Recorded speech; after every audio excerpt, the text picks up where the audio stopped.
ఏంటో ఎక్కువగా రెగ్యులర్గా వర్షాలు పడుతున్నాయి కదా, దాని వలన ఏంటో అసలు ఆకుకూరలు అయితే ఏమీ రావట్లేవు. ఇలా కొంతవరకు వస్తుంది, అక్కడికే మురిగిపోతున్నాయి. అంతకుముందు అయితే చాలా వచ్చేవి, ఇప్పుడైతే అంతగా ఏమీ లేదు.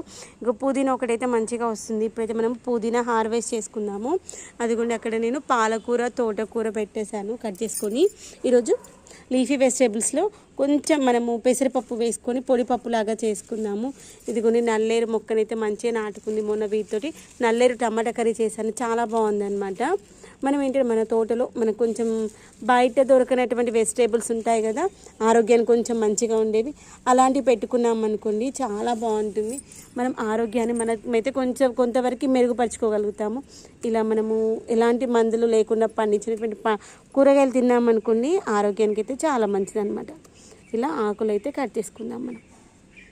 తర్వాత ఇవి కొంచెం ముదిరిపోయిన కొమ్మలు ఉంటాయి కదా, వాటిని మళ్ళీ మట్టిలో కుచ్చితే ఈజీ